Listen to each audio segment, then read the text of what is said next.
आज हम बिना ऑयल एकदम हेल्दी और टेस्टी 3 अलग अलग फ्लेवर के मेयोनीज़ बनाएंगे, जिसे आप डिप के लिए यूज़ कर सकते हो। सैंडविच, बर्गर, रैप, फ्रैंकी किसी के लिए भी आप यूज़ कर सकते हो। बहुत ज़्यादा टेस्टी लगते हैं, जो हम बिना विनेगर, बिना प्रिजर्वेटिव एकदम आसानी से कम समय में घर पर बना सकते हैं। तो एक बार घर पर ज़रूर ट्राई करना। जय जिनेंद्र सभी को। तो चलिए आज की मज़ेदार रेसिपी शुरू करते हैं।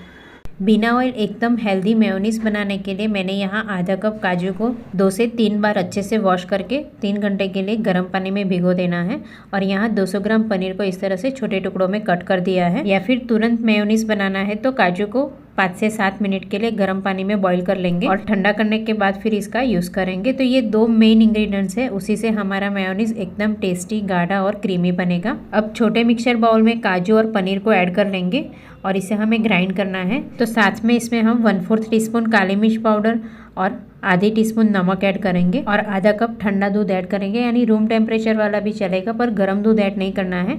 अब इसकी हम फाइन पेस्ट बनाकर तैयार करेंगे। तो देखिए इस तरह से गाढ़ी पेस्ट बनेगी। तो इसमें हम आधा कप दूध और ऐड करेंगे और फाइन पेस्ट बनाकर तैयार करेंगे। तो यहाँ टोटल मैंने 1 कप दूध ऐड किया है। अगर मेयोनीज़ आपको ज़्यादा गाढ़ा पसंद है तो आप थोड़ा कम दूध ऐड करेंगे। तो देखिए एकदम क्रीमी मेयोनीज़ बनकर तैयार है और कंसिस्टेंसी भी आप देख सकते हो। अभी ये मेयोनीज़ थोड़ा पतला लगेगा, पर इसे हम सिर्फ 10 से 15 मिनट के लिए फ्रीज में रख देंगे तो ये गाढ़ा हो जाएगा। तो जब भी मेयोनीज़ बनाएंगे तो इस तरह की कंसिस्टेंसी रखेंगे। तो देखिए यहाँ मेयोनीज़ को मैंने बाउल में निकाल लिया है और एकदम फ्लोइंग कंसिस्टेंसी वाला है। अब इसमें हम 1 से 1.5 टेबलस्पून नींबू का रस ऐड करेंगे और अच्छे से मिक्स कर लेंगे। और ज़रूरत लगे तो हम वापस नींबू का रस और भी ऐड करेंगे। तो यहाँ थोड़ा टेस्ट कर लीजिए, तो नमक और नींबू का बैलेंस कर लेना है। तो यहाँ आधा नींबू का रस और ऐड करेंगे और अच्छे से मिक्स करेंगे। तो दूध ठंडा लेना है या फिर रूम टेम्परेचर वाला लेंगे, पर गर्म दूध का यूज़ नहीं करना है, नहीं तो नींबू ऐड करने के बाद दूध फट जाएगा। तो हमें इसी तरह से जितना ठंडा दूध लेंगे उतना ये मेयोनीज़ गाढ़ा बनेगा। तो देखिए ये मेयोनीज़ को मैंने 15 से 20 मिनट के लिए फ्रीज़ में रख दिया था। तो फ्रीज़ में रखने के बाद इस तरह से गाढ़ा मेयोनीज़ बनकर तैयार हो जाएगा। तो हमें पहले इस तरह से थोड़ा पतला ही रखना है।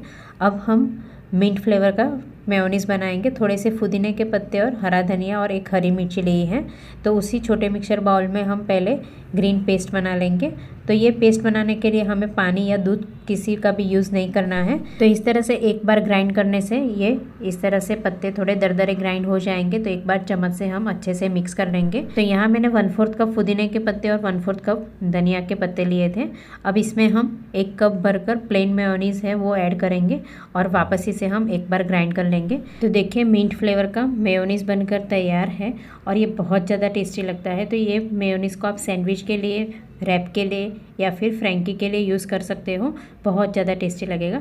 थोड़ा सा नमक और काली मिर्च पाउडर और ऐड करेंगे और साथ में थोड़ा सा नींबू का रस भी ऐड करेंगे, क्योंकि थोड़ा सा टेस्ट कम लग रहा था। और इसे हम एक बार वापस ग्राइंड कर लेंगे और ये मेयोनीज़ को भी हम फ्रीज़ में 15 से 20 मिनट के लिए रख देंगे। तो देखिए 15 से 20 मिनट के बाद इस तरह से कंसिस्टेंसी थोड़ी गाढ़ी हो जाएगी। अब हम तंदूरी फ्लेवर का मेयोनीज़ बनाएंगे। उसके लिए छोटे मिक्सर बाउल में आधा से पौना कप जितना प्लेन मेयोनीज़ ऐड करेंगे और साथ में 1 टीस्पून कश्मीरी लाल मिर्च पाउडर, 1/4 टीस्पून से थोड़ा सा कम काला नमक, 1/4 टीस्पून सौंठ पाउडर और चुटकी भर हल्दी पाउडर ऐड करेंगे। साथ में 1 टीस्पून कसूरी मेथी भी ऐड करेंगे और एक बार अच्छे से ग्राइंड कर लेंगे। और ग्राइंड करने के बाद एक बार टेस्ट कर लीजिए, अगर खट्टा कम लग रहा है तो आप थोड़ा सा नींबू का रस भी और ऐड कर सकते हो। तो देखिए तंदूरी फ्लेवर का मेयोनीज़ बनकर तैयार है। तो इसे भी हम 10 से 15 मिनट के लिए फ्रीज़ में रख देंगे। तो देखिए फ्रीज़ में रखने के बाद कंसिस्टेंसी इस तरह से गाढ़ी हो जाती है। तो बिना ऑयल एकदम हेल्दी मेयोनीज़ को आप सैंडविच, बर्गर, पिज़्ज़ा किसी के लिए भी आप यूज़ कर सकते हो। बहुत ज़्यादा टेस्टी लगता है।